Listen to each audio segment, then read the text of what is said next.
প্রিয় BA fifth সেমিস্টারের ছাত্রছাত্রীরা, আজকে আমি যে বিষয় নিয়ে আলোচনা করব সেটি হচ্ছে তোমাদের যে এডুকেশনের SEC A1 পেপারটি রয়েছে, কমিউনিকেশন স্কিল, যোগাযোগ দক্ষতা।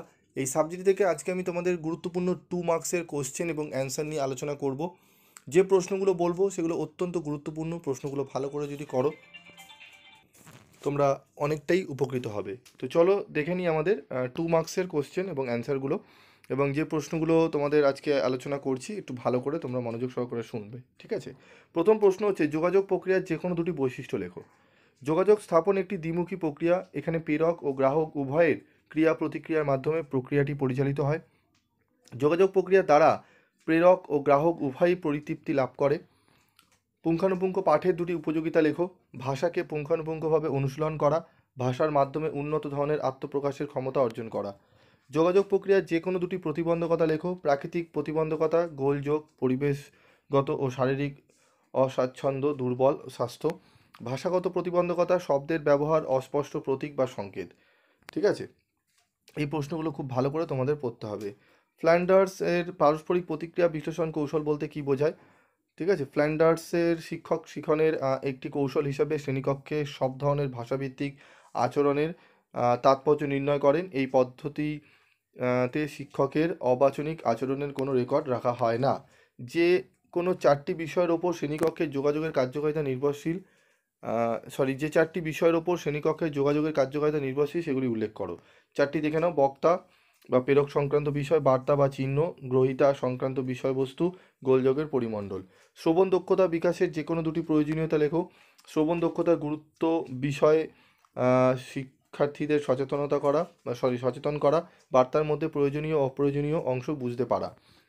শ্রোতার প্রকারভেদ সম্পর্কে লেখো যে কোনো দুটি, ঠিক আছে? প্রকারভেদ সম্পর্কে যে কোনো দুটি প্রকারভেদ সম্পর্কে লিখতে বলা হচ্ছে। কি বলছে? মনোযোগ সহকারে শ্রবণকারী শ্রোতা, মনোযোগবিহীন শ্রোতা। ঠিক আছে, শ্রবণের যে কোনো দুটি মানসিক বাধা উল্লেখ করো। ব্যক্তিগত উত্তেজনা, অধৈর্য।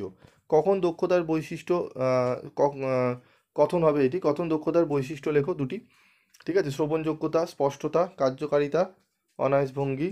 ঠিক আছে, বাকপটুতা, অনর্গল কথা, সৌন্দর্য বিধান।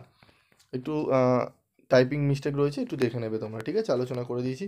ভাষাগত যোগাযোগ প্রভাব বিস্তারকারী উপাদানগুলি কি? ঠিক আছে, প্রেরক সংক্রান্ত উপাদান, বার্তা সংক্রান্ত উপাদান, গ্রাহক সম্পর্কিত উপাদান, পরিবেশগত উপাদান। শ্রেণীকক্ষে, ঠিক আছে, দলবদ্ধ আলোচনার যে কোনো দুটি সুবিধা উল্লেখ করো। সক্রিয়তা, ঠিক আছে, স্বাধীন মত প্রকাশ। পঠন উপলব্ধির দুটি কৌশল উল্লেখ করো। সক্রিয়ভাবে মনোযোগ দিয়ে শোনা, উপলব্ধি বা বোধগম্যতা, সতর্কতা। বিতর্ক ও দলবদ্ধ আলোচনার পার্থক্যগুলি লেখো। বিতর্কের ক্ষেত্রে কাউকে কোনো প্রদত্ত বিষয়ের পক্ষে বা বিপক্ষে বলতে হয়, কিন্তু দলবদ্ধ আলোচনায় একটি দলের সমস্ত সদস্য সহমতের ওপর ভিত্তি করে আলোচনা করে। পঠনের সংজ্ঞা দাও। পঠন হলো ধ্বনি ও দৃশ্যের সাথে অর্থ উপলব্ধির একটি মিলিত প্রক্রিয়া। সুসংগত পাঠের যে কোনো দুটি অসুবিধা উল্লেখ করো। বিষয়বস্তুর সামান্যতার কারণে পঠনের খুব বেশি সুবিধা পাওয়া যায় না। শিক্ষার্থীরা নিজের দক্ষতা মতো পড়তে পারে না। ঠিক আছে, তো এখানে আমি 15টি প্রশ্ন আজকের এই ভিডিওতে আলোচনা করলাম। এই 15টি প্রশ্ন খুব ভালো করে করো, দেখবে অনেকটাই তোমরা উপকৃত হবে। আমি পরবর্তী ভিডিওতে তোমরা যদি কমেন্ট বক্সে লিখে জানাও যে স্যার আরও প্রশ্ন চাই, আমি আরও তোমাদের 15টি গুরুত্বপূর্ণ প্রশ্ন এবং উত্তর নিয়ে আলোচনা করব। এই 30টি থেকে 40টি প্রশ্ন যদি ভালো করে যাও, দেখবে অনেকটাই তোমরা কিন্তু উপকৃত হবে। যদি তোমরা চাও পরবর্তী ভিডিওতে আরও আমি প্রশ্ন অ্যান্সার নিয়ে আলোচনা করি, অবশ্যই তোমরা কমেন্ট বক্সে লিখে জানাবে। এবং তোমরা যদি বলো যে বড় প্রশ্নেরও স্যার আলোচনা করে দিন, ঠিক আছে, যে সাবজেক্টে লাগবে তোমরা কমেন্ট বক্সে লিখে জানিও।